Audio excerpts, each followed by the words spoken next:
Olá, boa tarde a todas, a todex, a todos que estão aqui nessa tarde de domingo, mais um domingo que a gente está em casa, um domingo que infelizmente, né, temos que ficar aqui nos nossos espaços para colaborar, para a gente trazer mais saúde, mais vida para a população brasileira, num momento tão difícil, num momento tão triste que estamos vivendo, né? A cada dia que passa, a cada semana, a gente fica sabendo de alguma pessoa conhecida, de uma pessoa mais próxima que se foi por conta desse horror, né?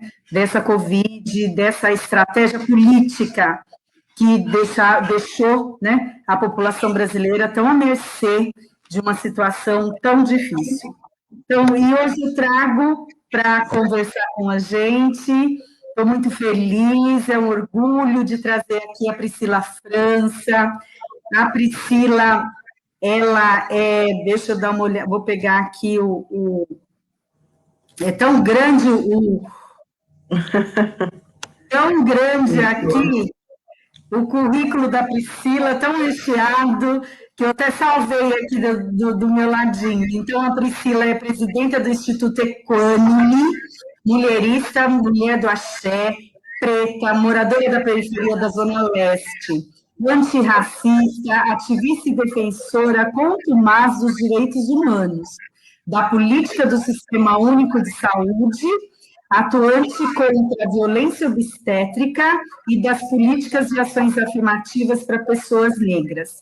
É estudante de direito, mas também foi enfermeira também, não é, Priscila? Você também é enfermeira, né? Sim.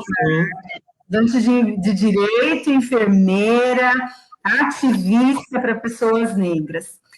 É militante da Educafro, assessora de advocacy, conselheira do Conselho Gestor de Saúde do Centro de São Paulo, delegada do ciclo de conferência da Defensoria do Estado de São Paulo e educadora do Usina de Valores, projeto de educação e direitos humanos do Instituto Vladimir Herzog. Né? Então, eu acho que, assim, um currículo bastante, nem precisa dizer o quanto é ativista, o quanto está aí na luta, na causa antirracista, né, Priscila? Já estou uma Vera Lúcia está aqui, olha, que felicidade que ela conseguiu, sou fã de vocês, que legal, olha, e aí a Rosemary também, já está aqui, Priscila, já estou falando boa tarde, que no inimigo, que bem. Então, Priscila, bom, gente, nós vamos falar da saúde da mulher hoje, né? Falando da saúde da mulher, a Priscila está aqui, estudiosa do tema, fala sobre o tema. Dia 7 de abril foi o Dia Mundial, né, da Saúde da Mulher, com o lema, né, construindo um mundo mais justo e saudável. E aí, com a grande questão, né, a grande dúvida, por que pessoas têm melhores acessos à saúde do que outras? Essa é a grande questão que a gente vai falar da situação da mulher negra, da saúde da mulher negra e tantos outros. Eu estou ouvindo, você está com aí celular próximo, Priscila, tem alguma coisa. Ah, legal, acho que melhorou, é isso. Então, agora tá legal. Então, quando a gente fala, né, por que pessoas têm melhores acessos à saúde do que outra, por que geralmente a mulher negra é a mulher da periferia, né, que assim, nós sabemos que 70% dos usuários do SUS são pretos e pardos, né, e é por isso que é a nossa luta, e a gente sabe que 70% da população necessita desse serviço, um serviço que não é um serviço dado por questão de assistencialismo. É direito, o SUS é um direito universal de todos e todas, né, e todex. Então, é importante a gente começar pontuando essas coisas, né, pontuar dizendo que a saúde, ela está para além do corpo, né? A saúde em nós ela se desenvolve a partir de uma moradia digna, a saúde se desenvolve a partir de que a pessoa tenha água, tem esgoto na sua moradia, tem emprego. Então, a falta de tudo isso reverbera na saúde da população, né? De toda a população, né, Priscila? E nós temos aqui um plano que eu acho que foi importante demarcar. Esse plano, eu acho que é um dos exemplos de política que buscam a vida das pessoas, né? A política de vida, que nós temos políticas de morte e nós temos políticas de vida. E o Programa de Atenção Integral à Saúde da Mulher é uma política, né, de 2011, governo Dilma, 2004, governo Lula, 4 e 11, tomando mais força, né? E falando sobre a importância do Programa de Atenção Integral à Saúde da Mulher, que não é só, a mulher não precisa de saúde só no momento que ela está da gestante. Não, a saúde da mulher envolve muito outros momentos, outras situações, e ela está demarcada, a saúde da mulher, ela está demarcada em tudo, né, gente? Na questão das questões sexuais, nas questões, né, do câncer de mama, bom, enfim, é uma completude aí que a Priscila vai estar falando aí para nós, né? Então, Priscila, o que você tem aí, que você tenha nos ajudar a refletir sobre isso? Ó, antes de você começar, ó, temos o Paulo Nakamura aqui, temos a Rosemary Gartan também falando de novo, falando do racismo estrutural, Sebastião Cotrim, parabéns, meninas, obrigada, Tião. Então, vamos lá, Priscila, vamos ouvir a Priscila agora, gente. Boa tarde, Leni, boa tarde todo mundo que está aí. Eu não tenho aqui, acho que, acesso ao chat, mas conforme a gente for dialogando, vamos tentar colocar perguntas, não sair com dúvidas, e o que eu não conseguir responder, eu e a Eleni, a gente vai atrás, depois a Eleni coloca no canal dela. É importante que a gente saia daqui com informação, né? Porque a informação ela é transformadora e libertadora, né? A Eleni trouxe um ponto muito, muito importante, né? Falando sobre o plano nacional, né? O que seria esse plano nacional que diz respeito à saúde da mulher, né? Ele, como ele muito bem colocou algumas datas, né? Ele foi em 2014, 2004 e depois novamente em 2014 teve a potencialização desse plano. É bom a gente falar sobre isso, é importante a gente dizer que em 2004, quando o plano torna efetivo, que é uma política pública eficaz, então política pública que deve ser aplicada, e que deve ser fiscalizada, e que deve ser, se não está sendo aplicada, deve ser denunciada, é importante a gente dizer sobre isso. E aí eu trago, em 2011, novamente, que ele me fala um pouco sobre esse plano. Ele tem, né, importância fundamental nas nossas vidas, como mulheres, né? Ele fala diretrizes, ele fala de formas de aplicação dentro da saúde, como que isso se dá, como que a vida da mulher se dá dentro do sistema de saúde. Então, é importante a gente deixar aqui que entre as pessoas que utilizam o Sistema Único de Saúde, 70% são mulheres. E aí eu faço um recorte, né, e coloco um ponto de interrogação. Se 70% são mulheres, eu pergunto para vocês, qual é a cor? Né? Eu jogo essa pergunta para vocês. Ô, Pri, deixa eu falar uma coisa. Tem alguma coisa ligada aí? Porque tem alguém que diz que tem um som que está atrapalhando. Nada, aqui nada. Pode ser o retorno, né? Não, aqui nada. Aqui tá ok. Guilherme, você quer dar uma olhadinha aqui se tem alguma questão de som? E Valto, como que tá aí? Peraí, vou perguntar aqui pra gente. Sim. Oi? Tá bom? Aqui com ele tá bom. Vamos ver se melhora. Vamos lá. Fala. Tá. Então, nós somos 50,77% das pessoas que utilizamos o Sistema Único de Saúde, são utilizados por mulheres. E a partir daí, fazendo um recorte, são mulheres pretas. E a partir daí, são mulheres que utilizam não só para elas, mas para os seus filhos. Por isso que esse número é um número alto, 50,77% são utilizadas por mulheres. Muitas delas procuram para os seus familiares, procuram para si própria e procuram para os seus filhos. Então, por que é importante a gente falar de políticas públicas e uma política pública tão eficaz e esquecida neste desgoverno que nós estamos vivendo? Né? É importante a gente deixar muito bem colocado aqui. Nós temos uma política, nós temos uma diretriz que diz como que deve ser os atendimentos voltados à mulher. E a saúde, ela não se resume apenas ao corpo físico. A saúde, ela se resume, ela nos dá um entendimento amplo, que se diz o quê? A saúde mental, o lazer, a moradia, o saneamento básico, o autocuidado. Então, a saúde, ela está muito além do que você ir a procurar um equipamento de saúde simplesmente porque você está com uma dor. A saúde ela é ampla. Quando eu falo de saúde, eu não falo apenas daquele local que está sendo afetado. Eu olho o ser humano como um todo. E aí, nesse momento de pandemia que nós estamos vivendo, nós sabemos que esse plano, eu estou falando muito do plano para que a gente saiba que existe um plano voltado para as questões da saúde da mulher. Né? E aí, depois a gente passa para um outro assunto. Dizendo um pouco sobre o plano, ele não está sendo aplicado. Isso é fato. Isso é fato. Né? Não tem como a gente não dizer que não está. Isso é fato. Nós temos uma PEC de congelamento, nós estamos lidando com congelamento dos gastos, nós não temos, nós temos equipamentos das regiões, né, das UBS, os AMAs, que estão sem equipamentos de trabalho. Quando eu falo isso, afeta toda essa política. Né? Afeta a política do SUS.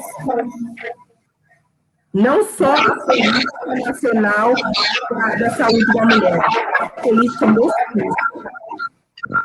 Então, Helenir, é importante a gente falar sobre essa política, dizer que existe, que as pessoas precisam entender que existe uma política sobre o corpo da mulher como um todo. Ele fala sobre moradia, sobre saneamento básico, sobre alimentação, que nós estamos vivendo hoje, sobre uma insegurança alimentar, não uma segurança alimentar, sobre acesso à alimentação, tudo isso, né? Então, ele traz essas informações. Mas está dando eco. Está dando um eco. Então, está dando um pouco do eco. Você tem o fone de ouvido? Eu tenho. Mas parou agora? Como é que tá? Agora parou. Agora parou. Eu dei uma baixada. Você está ouvindo eco aí, Guilherme? Tenta então, fechar o microfone, Helenir, vê se vai. Vê. Bora, então. Vamos embora. Senão a gente perde o tempo. Então, falando um pouco sobre o plano, ele, na minha opinião... Talvez se você chegar mais próximo do som do computador, está perto? Mais próximo aí. Eu vou afastar um pouquinho. Vou afastar, vamos ver fazer os testes. Mas é assim, quem faz ao vivo... A internet é assim, a internet é isso mesmo. Então, falando um pouco sobre o plano de saúde, o Plano Nacional de Saúde da Mulher, ele é isso. Ele é importante para as nossas vidas, né? E, para além disso, ele é importante para as pessoas que utilizam o Sistema Único de Saúde. É uma política, gente. E é uma política que precisa ser fiscalizada, precisa ser aplicada, e se não está sendo, nós somos os controladores disso. Então, eu preciso entender que eu tenho essa política, e se eu sou usuária do SUS, essa política não está sendo aplicada, aonde que eu devo denunciar? Eu preciso denunciar, porque é uma política, que nem a Lili falou, é direito. É direito. Então, se é direito e não está sendo, alguma coisa tem que acontecer. Né? Então, assim, se eu estou não estou tendo acesso a uma saúde digna. Eu vou até o meu local, a minha OBS ali da minha região. Eu chego ali, não tem coleta de Papa Nicolau, não tem ali uma marcação de exame, mamografia. Sim, não tem. Então, assim, por que não tem? Tem que saber o porquê que não tem. Muitas das vezes você vai até o local, tem o profissional para fazer a coleta, mas não tem o SUAB, não tem o que precisa realizar o exame, né? Não tem o material. Material. Entende? Então, a política, ela dá diretrizes, como que isso deve ser aplicado, como que a mulher deve ser aplicado no Estado. É sobre isso. Não vou falar muito mais, pode perguntar. Tá, eu acho que é bacana, né, Priscila? Olha, o Boaventura está dizendo, né, parabéns, guerreira, esse é um tempo importante para a nossa sociedade. Vindo de vocês que têm propriedades, nos dá certeza de melhor compreensão para aquelas pessoas que ainda não estão familiarizadas com esse tema. Eu acho que a gente pode falar um pouquinho, Pri, o que é saúde, né? Porque saúde não como que diz, né? O sinônimo de doença é saúde, o contrário, na verdade, né? O contrário de saúde é doença, não. Que é essa saúde de maneira geral, o que é essa saúde para a mulher, a importância dessa saúde para a mulher? Queria que você falasse mais um pouquinho sobre isso. A realidade é a saúde de hoje, você já falou, né? Mas a realidade da saúde de hoje, que você falou, como é que a gente, mulheres hoje, com isso? Tá. Falando da definição, né, do que é saúde, né, eu já dei aqui, já falei um pouquinho, né, o que é saúde. Saúde é o bem-estar, né, de um indivíduo, enfim, de uma pessoa, e aonde ela está totalmente ligada a todo o contexto. Qual é o contexto? Ela ter uma boa moradia, ela ter uma alimentação, ter uma segurança alimentar, ela ter acesso ao saneamento básico, ela ter acesso ao trabalho, ela ter acesso a medidas de autocuidado. E o que seriam essas medidas de autocuidado? O autocuidado seria aquele tratamento, não tratamento, seria aquela consulta básica que você precisa fazer diariamente a cada 6 meses. E aí eu pergunto, qual mulher aqui, que está aqui conosco, que vai assistir essa live depois, que fez o seu Papa Nicolau? É uma pergunta. Então, assim, a saúde, ela não está ligada à questão de doença. Priscila, eu penso muito mais na questão da saúde pensando no contexto do bem-estar, de qualidade de vida. Ela não está ligada com a doença, né? A doença ela é recorrente a não acesso a essas coisas. Há um desequilíbrio. Eu não ter moradia, eu não ter um saneamento básico, eu não ter uma alimentação. Então, aí sim vem a doença, mas a doença ela vem depois a esse desequilíbrio que nós temos com todos esses eixos. Então, eu gosto muito de falar de saúde do autocuidado da mulher, né?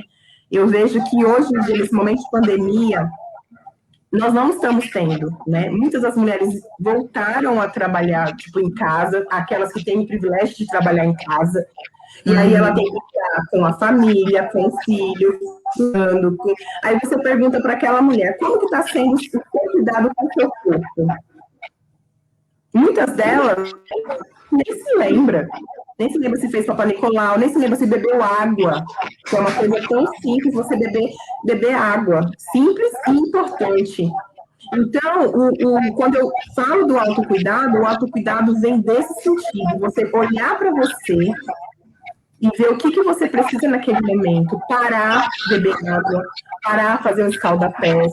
Isso eu tenho mulheres que moram dentro da comunidade, que têm acesso, e eu converso com elas sobre isso, porque nós precisamos desmistificar a questão da saúde e a questão do cuidado, né? Nós só olhamos para nós quando a gente já está numa fase totalmente já precisando de uma intervenção médica. E isso é ruim, né? Então, a saúde, ela precisa ter um olhar de empatia, de amor, de afeto com você mesmo, com o seu corpo. Não é o outro, é sobre você. Eu sempre falo isso, é sobre você, não é sobre o outro. Então, você precisa entender que você precisa cuidar de você. É nesse sentido.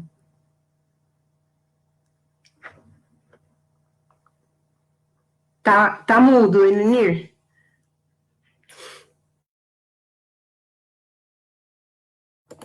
Continua mudo. Pronto. Lembre. Eu acho que você está falando, Priscila, muito legal. E a Nerilene está aqui com a gente também, hein? Não temos uma educação de saúde preventiva. Exatamente. O seu tá mudo agora, viu? O seu tá. Gente, esse negócio muda agora. Então, é justamente o que eu ia falar, né? Que é isso, eu acho que além da questão da saúde preventiva, que eu acho que guarda isso aí de se falar, que eu acho que é bastante importante, eu acho que você tem muito a colaborar nesse sentido, e é assim, quanto nós mulheres vamos deixando para depois o nosso autocuidado, né?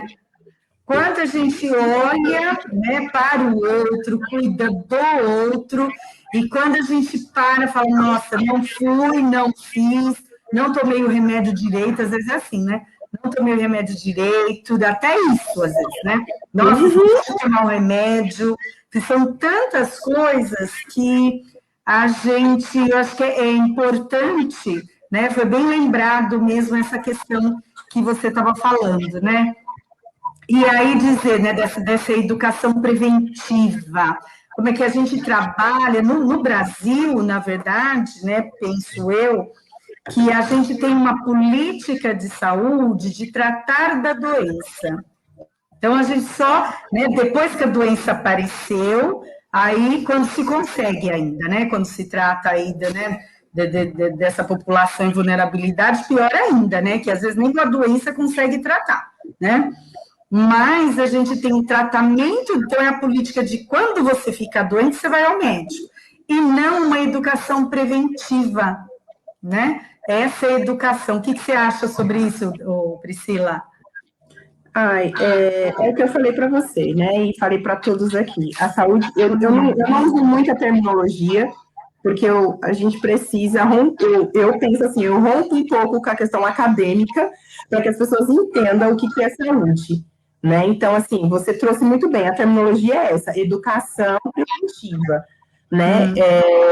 Educar a sociedade é muito difícil, porque nós já, enfim, a sociedade já vem de uma educação que ela não tem acesso. Então, como que eu vou falar, e aí eu trago para a pandemia, como que eu vou, quando saiu a primeira notícia, estamos em estado de pandemia. A população precisa lavar as mãos, a população precisa ter acesso ao álcool em gel. E aí, eu trago isso para a minha realidade de periferia, que não tem acesso a saneamento básico, que não tem acesso à água. Então, como que eu vou educar uma sociedade, uma população, que ela não tem acesso à água, o mínimo? O mínimo. Então, quando eu falo de educação preventiva, eu falo antes mesmo de qualquer intervenção medicamentosa, qualquer tipo de...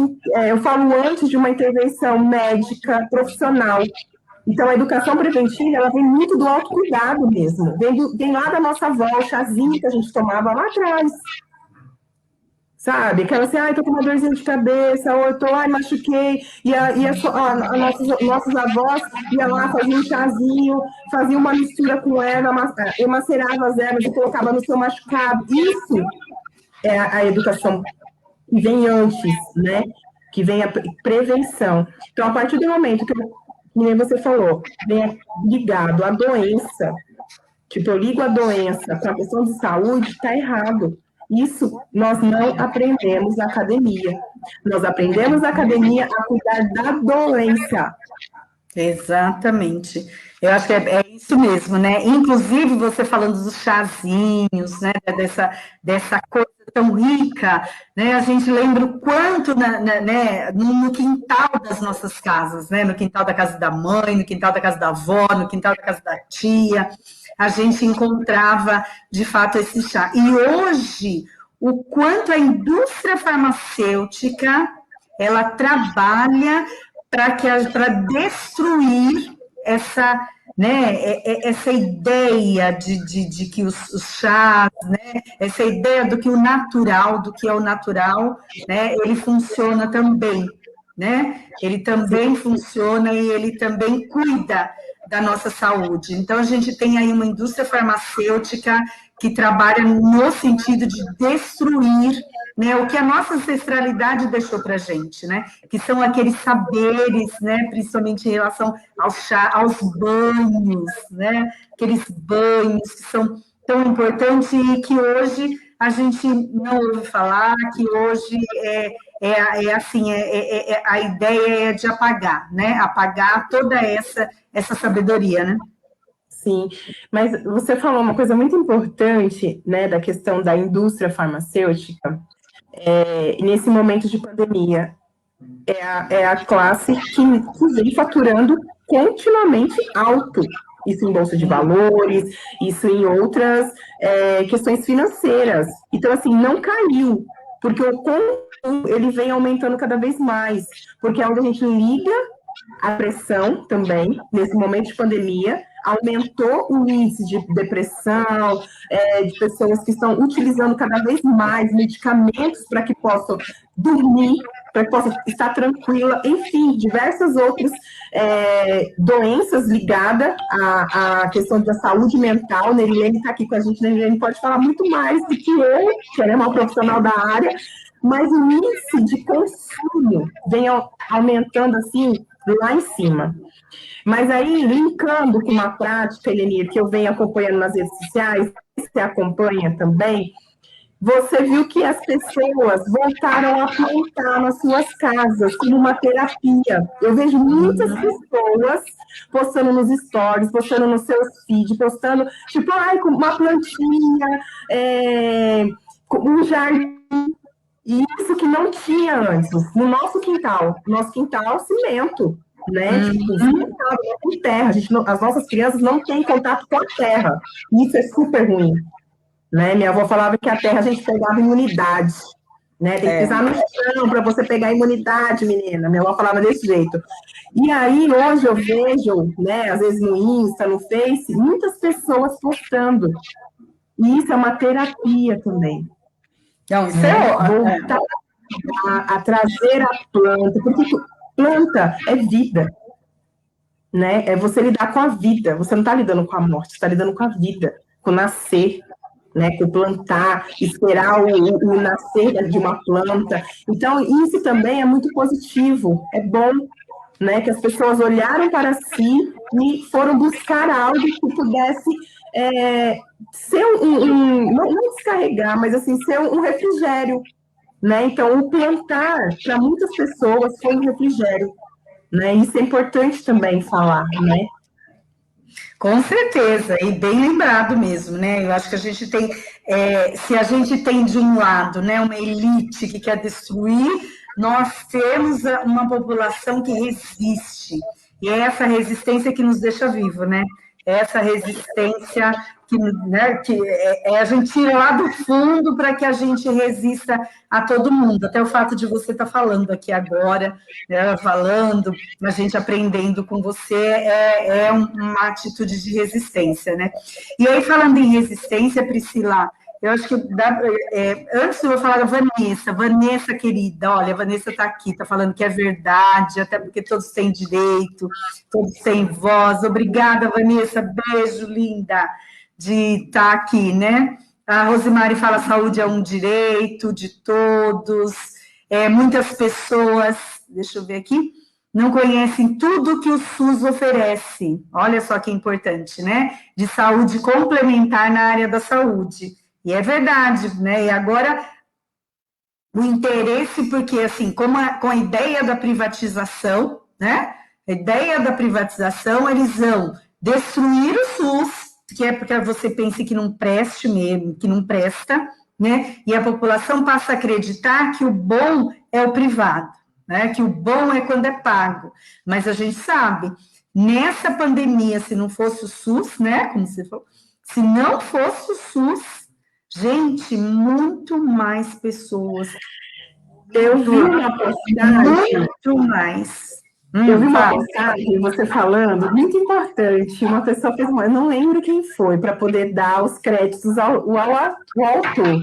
Mas ele falava assim: nossa, as pessoas falam assim, eu nunca utilizei o SUS, eu nunca precisei de utilizar o Sistema Único de Saúde, hospitais públicos, enfim, o BS.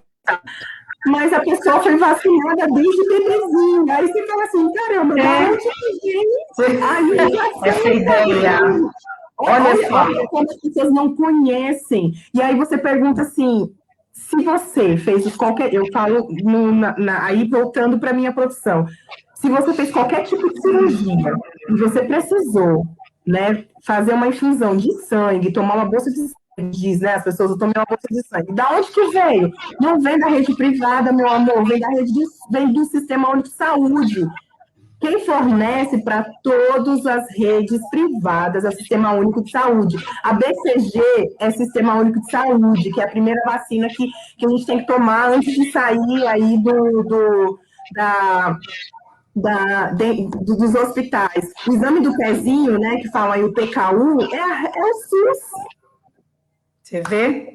A rede privada pega todo aquele material e vai para um único laboratório. Tem, salvo engano, para não falar, mas salvo engano, são 2 ou 3 laboratórios dentro da rede do SUS que faz o exame do pezinho, né, que pega de toda a rede hospitalar e testa. Então é SUS. Então, se você fala que você nunca utilizou o sistema de saúde, você está mentindo. E aí, eu acho que para além disso, Priscila, eu fico muito triste, porque vamos pensar, essas pessoas que acabam pagando convênio médico, né, que é caríssimo, convênio médico, entendeu? Para 3 pessoas não fica menos de R$ 1.500 um convênio médico. Eu tenho amigas pagando 2.000 e pouco de convênio médico, parece que assim, né, é um absurdo. E aí o que acontece, né? Vamos dizer essa meio classe média, vamos pensar assim, em vez de reivindicar, né, uma saúde pública de qualidade, ela corre para o privado. E o privado, quando a gente sabe também que quando são cirurgias de grande porte, essas coisas, tem parcela do SUS, né? Eu tenho amigo que pagando convênio médico, mas ficou internado com Covid aonde? No hospital público, porque o convênio não deu condição para ele, não conseguiu no convênio. Foi para a UPA, depois foi para o hospital. Então, quer dizer, olha só, e aí a gente precisava juntar força com essa classe, né? Que precisa reconhecer, em vez de dar valor à mercadoria, é aquilo que a gente compra, né? O convênio médico é mercadoria. A gente precisa buscar nossos direitos, né? Então, uma saúde pública de qualidade para todos. Para todos. Então, a gente precisa que essa população junte a nós, né? Nessa luta, nesse enfrentamento, né? E aqui eu tenho, vamos ler... O que tem, né? Uma pergunta, Pri. O Programa Médico da Família não cumpriria bem esta medicina preventiva? Você ouviu? Programa Médico da Família. Ouvi. O Programa Médico, né, da Família, e aí a gente falando sobre tem um programa do SUS, que é o Programa da Família mesmo. É próprio para isso. Né? E aí é uma pergunta, não, é uma observação que uma pessoa colocou aqui, que eu não sei quem foi, depois você pode até falar o nome, Lili, que o SUS tem muitas coisas que as pessoas desconhecem, né? É o que ela falou. Né? Então, eu não sei quem que falou, mas o SUS tem muito, mas muito mesmo, muitos programas, A Rosemary falou. De informação, muitos treinamentos para a comunidade, muitas formações para a comunidade, para questões de explicar o que é a doença, como que isso se dá, enfim, treinar a comunidade, mas isso a informação não chega na ponta, né? Esse é o grande problema, né? Então, nós temos o programa de família é para isso, onde o médico vai até sua residência, onde a gente comunitária vai até sua residência, e muitas das vezes, nós mesmos, quando recebemos aquela pessoa na nossa casa, a gente fala assim, hoje não, tá tudo bem, tá. Não, ela vai fazer perguntas, às vezes perguntas que para você pode ser boba, mas vai ter lá, né, no seu cadastro, enfim, no sistema, coisa super importante que quando a gente precisar, isso quem está no enfrentamento, quem está lá fazendo todo o trabalho dentro do sistema de saúde, é eficiente para o médico saber se na tua casa quantos hipertensos tem, porque você pode ser uma pessoa hipertensa também. E às vezes você não tem informação, sabe? Às vezes vai um agente comunitário que fala da dengue, e agora voltou novamente, né? E aí você fala, não, na minha casa não tem dengue, não, tá tudo certo, tá tudo certo, mas isso é importante, né? É a política de saúde, né? É uma política super importante que às vezes nós mesmos deixamos ela morrer. Exatamente. Eu saber a importância dela. Eu estou lembrando aqui dos mais médicos, né? Acho que tem uma outra questão, é essa questão dos mais médicos, né?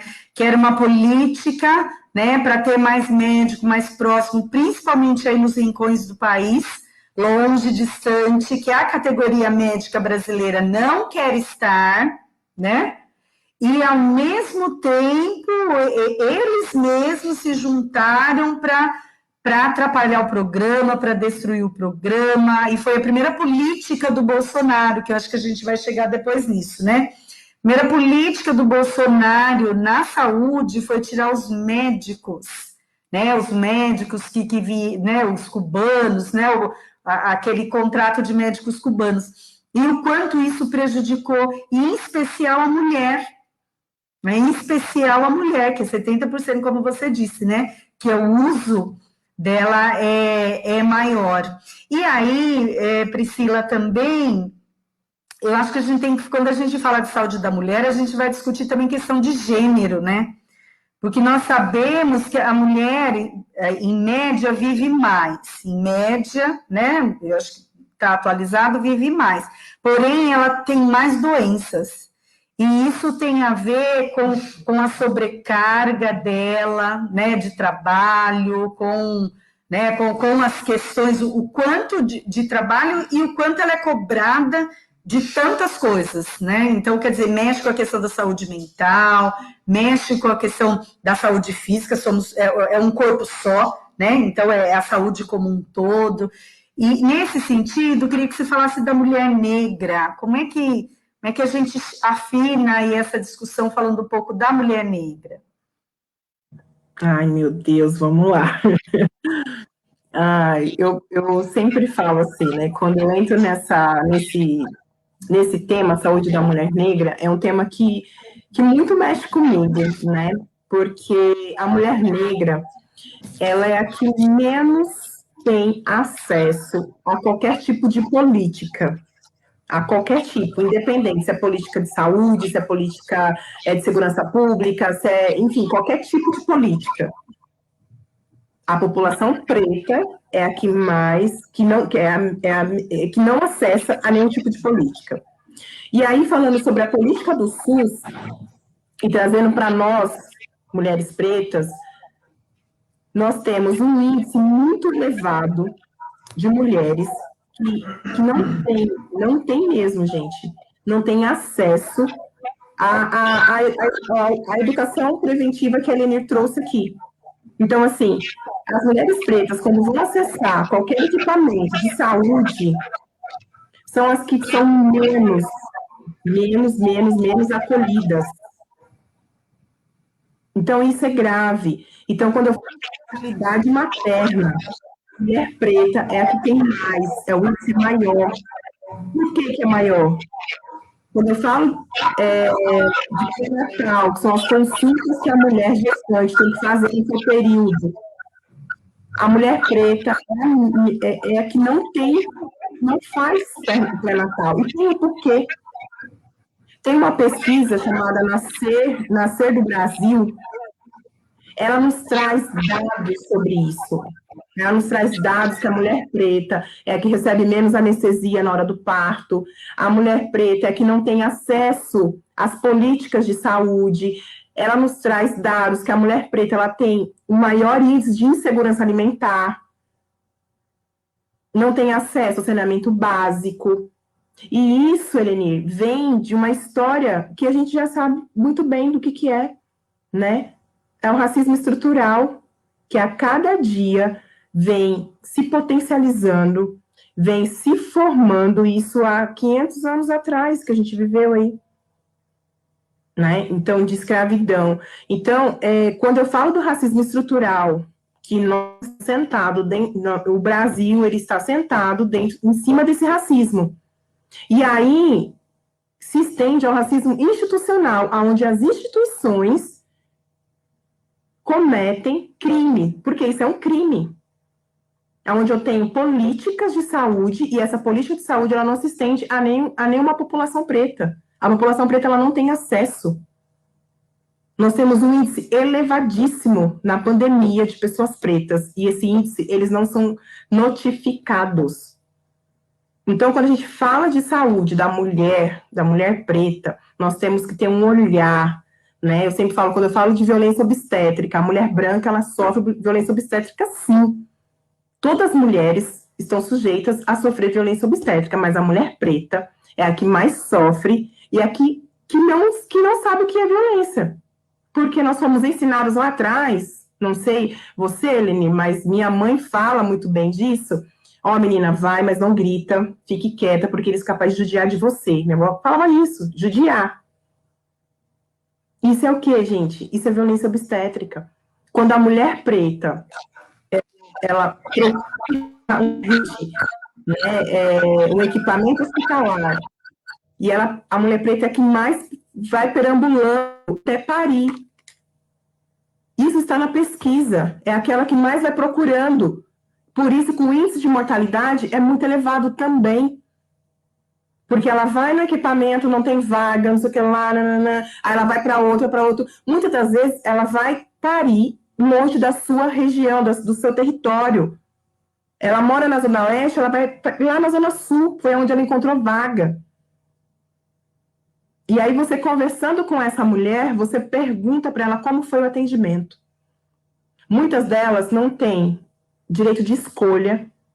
A Defensoria Pública lançou acho que 3 cartilhas. Uma delas é o atendimento das mulheres pretas, outras delas é o acompanhante, porque todas têm direito a acompanhante, e isso não é informado.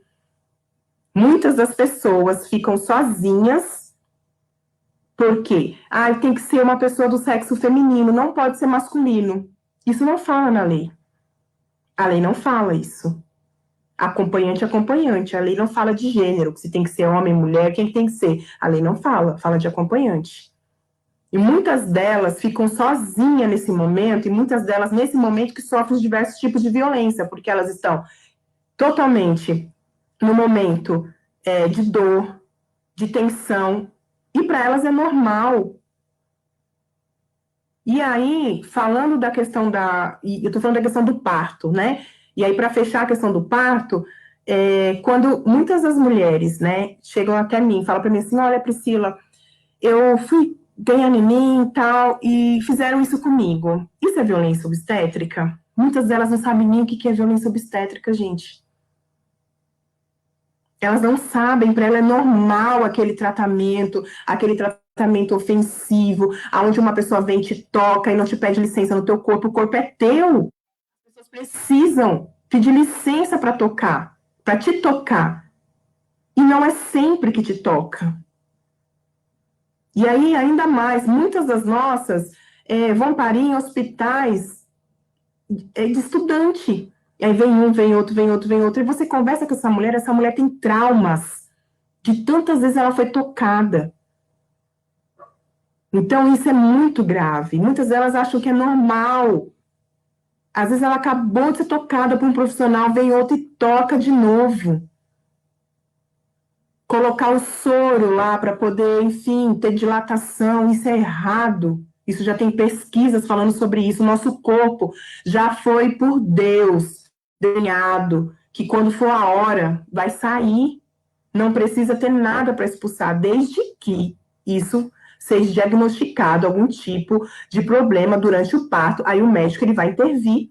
Mas fora isso, é normal. Por que nós temos medo de parir normal? Por conta disso. Por conta disso, né? Então, quando eu falo do racismo obstétrico, o racismo obstétrico ele é muito violento, porque hoje nós não conseguimos, isso é muito sério, nós não conseguimos punição, porque as pessoas não conseguem levar ao judiciário, porque elas não têm entendimento e elas não sabem como isso, como se levar isso, como levar isso ao judiciário, como se fazer uma denúncia. Eu acompanhei um caso junto na Defensoria Pública, referente a casos de violência obstétrica, e é muito difícil, porque as pessoas não sabem qual é a prova, como que eu posso materializar isso com um caso que isso foi uma violência, que isso foi um crime. Elas não sabem, por isso a gente não tem nada. Você pode procurar em todos os lugares, a gente não tem punição nem do profissional, na esfera aí administrativa, CRM, Corém, enfim, o profissional que vai estar ali, e nem do hospital. Isso é muito grave. Tem pessoas, tem RN, né, recém-nascidos, que evoluem a óbitos. Por quê? Por condutas, más condutas. Aquela forma de subir na tua barriga e empurrar o bebê, né? Isso é errado, isso não se faz. Se chamava manobra de Psteller, que você subia e empurrava. Muitas vezes o bebê já nascia morto por conta disso. Então, isso é muito grave, né? E nós precisamos levar a informação. Então, por isso que é importante isso que a Eleni está fazendo uma live super importante para que essa live possa atingir outras pessoas. Então, a maneira de você denunciar é você ter um acompanhante. Porque na própria lei, ela fala sobre isso. O acompanhante está ali não somente para ficar te olhando, que legal, vamos lá. Não, o acompanhante está ali para ver se tem alguma coisa errada. Peraí, alguma coisa está errada aqui, isso aqui não está certo. O que eu tenho que fazer? É para isso. Então, a cartilha da Defensoria Pública, ela fala muito bem sobre isso. Qual é o papel do acompanhante durante o parto? Ela traz lá, qual é o papel? O que o acompanhante tem que fazer? E tem alguma denúncia? Quem eu posso procurar ali naquele momento? Eu posso tirar foto? Não posso? O que eu posso fazer como acompanhante? Se eu olhei ali que tem alguma coisa errada. Essa cartilha, ela fala sobre isso. Pode falar, Irene, senão eu vou. Eu não quero falar nada, quero ouvir só, porque estou tão... Nossa. É para falar, pode falar, porque é muito, assim, triste de ouvir, né? Eu acho que a gente precisa denunciar mesmo, né? Essa é uma denúncia, e a gente precisa estar atento a essas coisas, porque você falando, né, de violência obstétrica, mas você pensa, o tema para mim é novo também. Eu acho que eu ouvi mais profundamente quando eu vi você. Acho que eu aprendi com você, assim, mais profundo, para ver o quanto as pessoas não têm essas informações, né? Estou dizendo isso para ver quanto precisa, e aí vocês, gente, vão compartilhar aí, compartilha para mais gente aí na live, e a gente poder continuar conversando. Mas é isso. E você falando, Priscila, a gente fala dessa violência obstétrica, né? E quando a mulher, né, quanto à violência, o quanto ela é penalizada, além do ato, quando ela é sexual, né? que ela é penalizada quando a violência é sexual e ela é penalizada quando ela chega no hospital.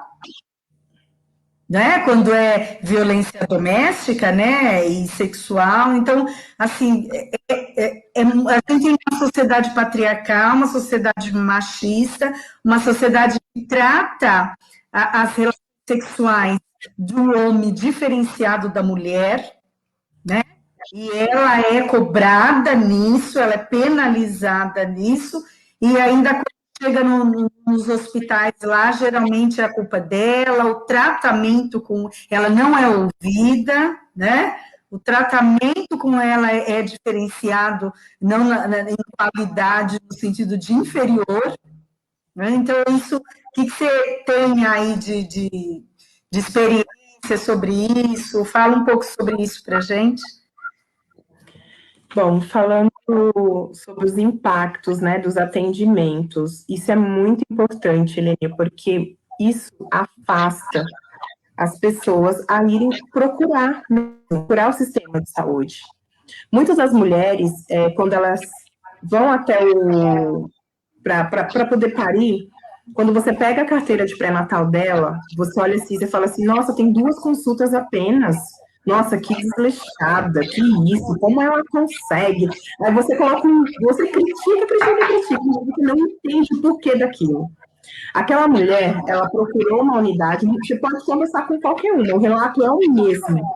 Ela procura a unidade, lá, eu tô grávida, não sei o que, independente, ela pode ter 200 filhos, mas ela vai procurar a UBS para poder fazer o seu pré-natal, o seu acompanhamento. Na primeira consulta, o médico, ele nem olha na cara dessa mulher. Nessa pesquisa que eu falei para vocês, tem um relato de números mesmo, que uma consulta entre uma mulher branca, ela fica entre 7 a 10 minutos na sala do médico. A mulher negra, ela fica entre 2 a 3 minutos, em média. É triste. É triste. Você vai voltar? Eu não voltaria. O médico não olha na tua cara, entendeu? Ele não olha. Isso é relatos, sabe? E não é só o médico, falando profissional de saúde. Isso envolve a minha profissão, envolve a profissão de outros colegas. Então, assim, um atendente, um auxiliar, um técnico, um enfermeiro, o profissional, a equipe multidisciplinar.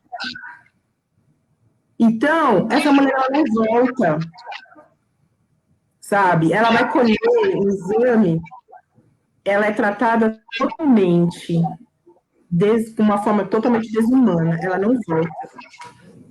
Então, ela não vai voltar mesmo. Isso é pesquisa, gente, não é uma coisa da minha cabeça. Na pesquisa, ela relata muito bem isso. São dados, são números, por isso nós temos um índice muito alto de pessoas que não fazem o pré-natal e muitas das vezes evolui para uma morte materna. Tem até...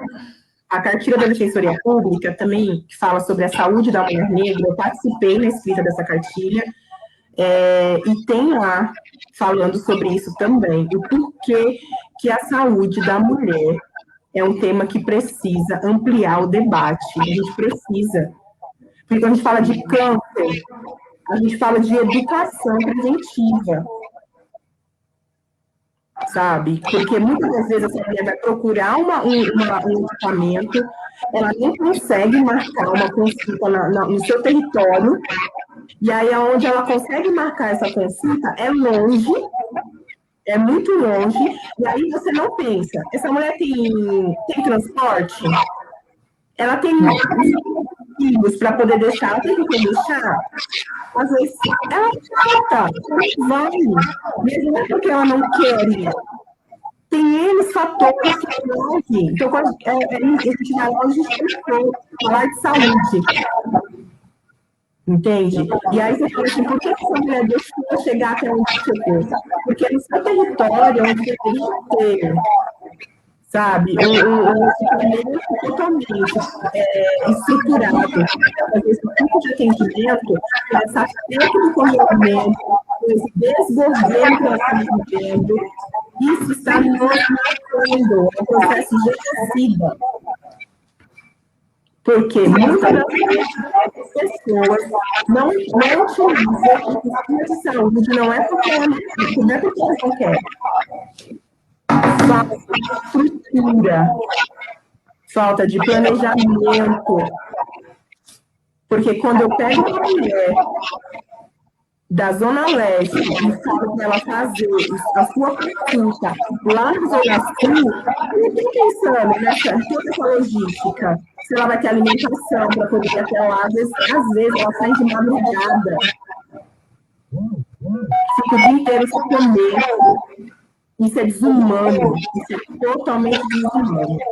Então, Eleni, quando a gente, nessa questão que você trouxe, a gente tem esse olhar, né, um olhar de empatia, como você fala, um olhar onde você precisa entender que desgoverno, onde eu coloco novamente, vem cada vez mais nos matando vivo e aos poucos. E aí... Verdade, pode falar. Nossa, eu acho, não, tá lindo, riquíssimo. E é isso, né? Matando aos poucos, a que condições, né? Essa mulher tem, né? Condições para chegar no espaço, e chega, além, já é a dificuldade para acessar, e ainda quando acessa, chega no espaço, ainda as relações constituídas naquele ambiente são relações, né, extremamente complicadas, né? Então tem até uma pesquisa, né? Jurema Werneck, eu acho que fez, estava falando de uma pesquisa, não é? E ela estava falando disso, né? Que foram pesquisar porque tantas crianças morriam, né? No SUS, né? Na periferia, por quê? E aí ela descobriu tantas outras coisas, né? Quantos porquês, né? Que é essa falta de tratamento, o modo de lidar na hora do parto, o modo que lida com essa mulher, a ausência do pré-natal, e né, a dificuldade de chegar, de acesso, tantas coisas que, né, que acabam contribuindo. E aí da importância, né, da gente ter políticas de cuidado, né, que é o direito de você se cuidar e o direito de ser cuidada. Nós somos cidadãs, né, detentoras de direitos, e a gente precisa fazer esses direitos, de fato, estarem presentes, né, vivenciar esse direito, né.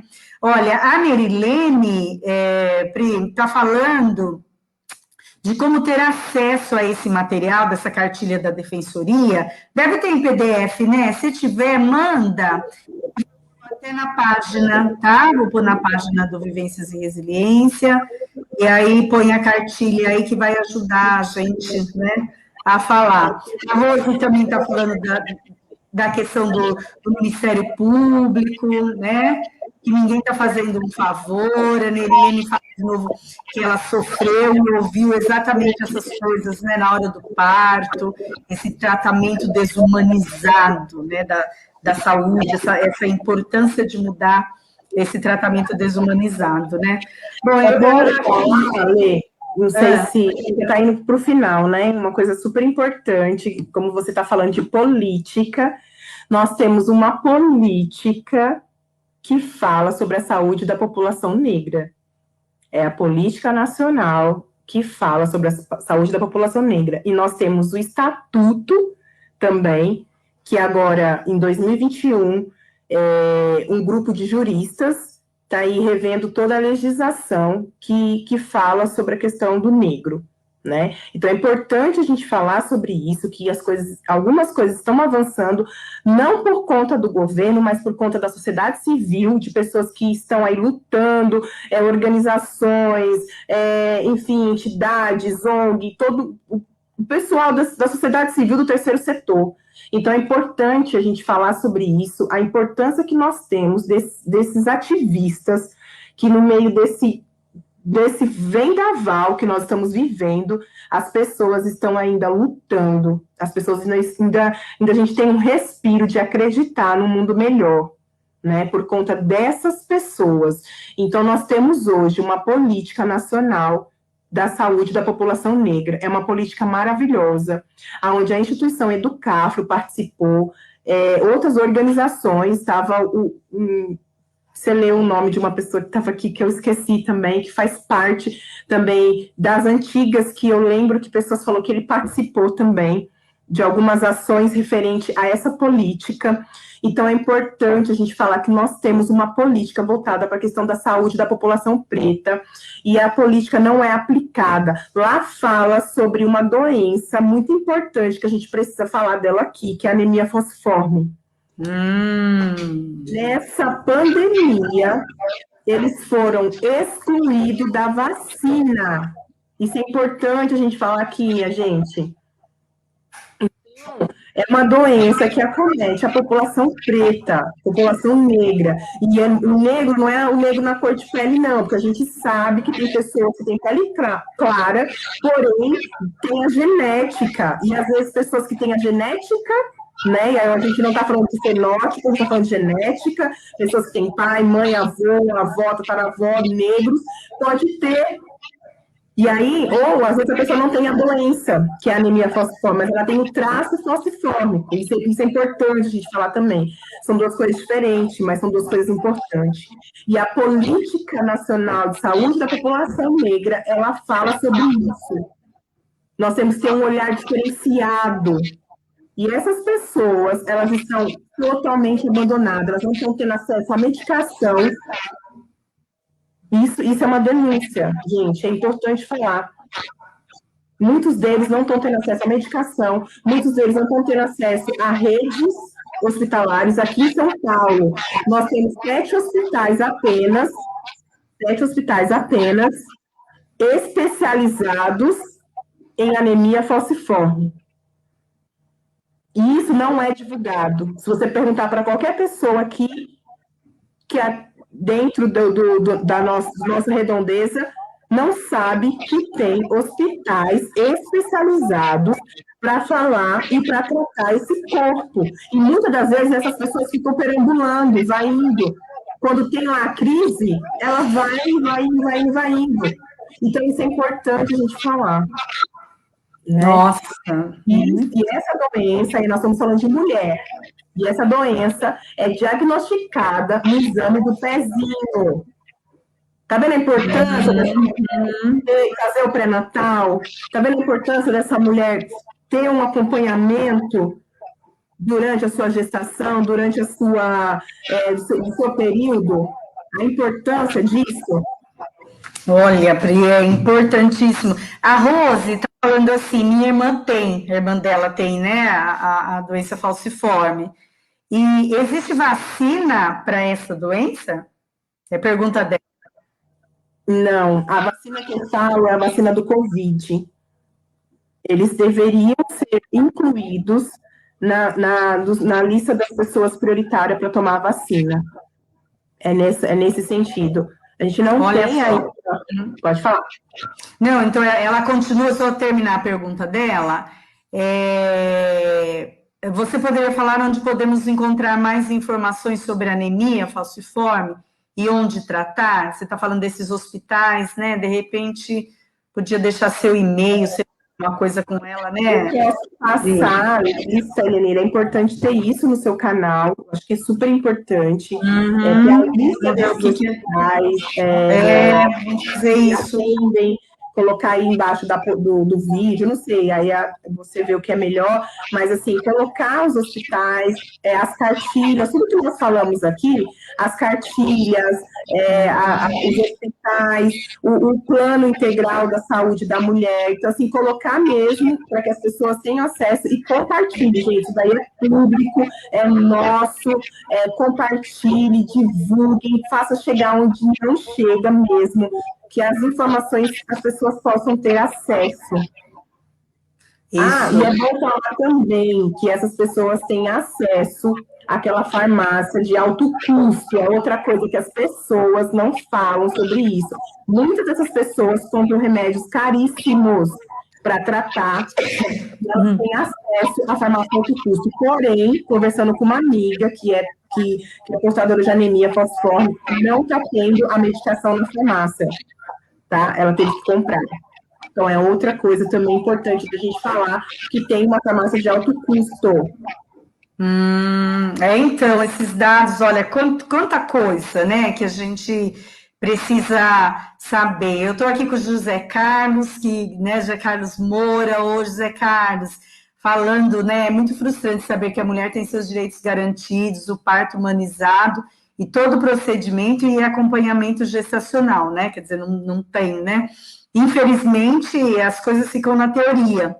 Muito relevante essa live para somar, obter forças para que a prática desses direitos seja uma realidade, né? Parabéns, Eleni, pela iniciativa, a palavra da Priscila, com muita propriedade e sabedoria dentro desse tema. Ai, que bom! E aí, olha, a Eliane também entrou aqui. Olha, a Rose falou muita coisa, Rose, não dá para ver tudo. A Nerilene também falando também bastante, a Marlene lá da Bahia, também aqui com a gente. Então, assim, agradecer muito a participação de vocês, gente. Olha que tema maravilhoso, riquíssimo, né? Acho que a gente ficaria 2, 3 horas aqui conversando, com certeza. Ficaríamos aqui conversando mas enfim, tem horas, né? Eu acho que a gente poderia, né, Priscila? Eu acho que você fazer um fechamento. Aí eu quero te agradecer de coração, foi riquíssimo esse momento com você, assim, nossa, né? Agradeço muito. E aí, se você quiser fechar aí com umas coisas que você acha que é importante ainda dizer, fica à vontade, pode falar, você pode ter uns 5 minutinhos aí para você falar. 1h06 de live. Bom, 1h06. Então a gente pode ficar até 1h15 aí, e aí você vai, ó, Vera Luz de novo, olha, podemos voltar, adorei, parabéns mais uma vez. A Nerilene fala do debate rico, na tarde de domingo, né? Pri Adola e oferecida no CIS. Vocês são maravilhosos, olha que legal. Então, faz um fechamento aí, mas pode ficar tranquila, pode falar as questões ainda que faltou. Tá, eu vou fechar falando um pouco sobre a saúde da menina, né? Que eu acho super importante. Tem uma pergunta aqui sobre adolescente, que é da Rose, que ela fala sobre a gravidez na adolescência. Queria ver se você fala alguma coisa nesse sentido, se dá para ser esse tema, a gente marca outro, sabe? Porque depois a gente pode também marcar outro momento, né, para falar. Sabe a pergunta dela? Quer me falar? Eu sei. A Rose fala assim, Priscila, você não acha que um programa de conscientização de gravidez precoce nas periferias, voltado para os homens e mulheres adolescentes, poderia diminuir o número de meninas jovens grávidas? Tá. No meu fechamento, vou falar aqui a importância, né? Nós temos muitas mulheres aqui na live, e aí eu fiz até uma postagem no Equânime sobre a questão da saúde da menina, nesse tema mesmo, saúde da menina. E aí eu volto para vocês, né, falando quais de vocês tiveram atenção durante a sua adolescência, nós mulheres hoje, pouquíssimos. Muitas das nossas, né, meninas evoluem muito rápido, né, o seu corpo, e tem algumas doenças que são diagnosticadas no momento da puberdade, no momento da adolescência. E muitas das vezes nós, mães, com o decorrer da vida, com o dia a dia, passa batido, né? E aí eu dou um exemplo na questão do fluxo, né? O seu primeiro fluxo menstrual. Muitas das meninas, elas não falam para suas mães, muitas delas não conhecem o seu corpo, não conhecem a evolução do seu corpo, e a importância de nós mulheres estarmos atentas neste período, porque neste período, onde muitas das nossas evoluem para diversos tipos de anemia, para diversos tipos de algumas cistos, e a gente precisa cuidar, né? E isso é uma educação preventiva também, Então, é importante a gente falar sobre isso, e aí, linkando com a pergunta da Rose, é importante sim, Rose, eu acho que é necessário, passou da necessidade de a gente falar sobre isso, de gestação precoce, ainda mais agora, nesse momento de pandemia, muitas das nossas, né, meninas sofrem abusos, a gente precisa falar sobre os abusos, que isso acontece também, e a gente precisa intervir como mãe, como cidadãos, como ser humanos nesse processo. E a intervenção é a educação, é conversar, é pedagógico, é trazer essa pessoa para nós mesmos, para nós funcionários de saúde, para nós profissionais de saúde. Então, Helenira, eu acho que essa é uma outra live, é super importante falar sobre a saúde da menina, tem muita coisa bacana para se falar, para trazer, para relatar, até mesmo conselhos para as mães, né? E eu acho que é legal a gente falar sobre isso. Eu finalizo falando um autocuidado, né? Para você, mulher, para você, homem. Tem muitos homens aqui que às vezes vão falar, só estou falando de mulher? Não, o homem também precisa ser cuidado. Mas hoje nós estamos falando para a mulher. Dia 7 foi Dia Nacional de Saúde, né? Foi o Dia Nacional onde nós comemoramos a saúde. E foi o dia que nós tivemos um índice muito alto de pessoas mortas pelo Covid. E falar um pouco de mulher é falar de olhar para si, é falar de olhar para a outra, é de falar de olhar para o próximo. Então, o autocuidado hoje, eu deixo aqui para você, não sei o que você vai fazer à noite, mas tem um momento, não sei o que tu tem na tua casa, às vezes só uma água quente, você colocando nos seus pés, já vai te dar uma tranquilidade, já vai te dar um prazer, já vai te dar uma energia. Então, eu sempre falo isso para as minhas amigas, eu preciso que vocês estejam bem, se amem, se olhem, se cuidem. E a gente precisa estar bem para cuidar. Não adianta eu cuidar sem estar bem. Então, eu preciso que vocês cuidem de vocês, se amem, olhem no espelho, passem o seu batom, arrumem o cabelo para ficar em casa mesmo, mas se amem primeiro. Antes de qualquer coisa, o amor próprio precisa estar em primeiro lugar nas nossas vidas.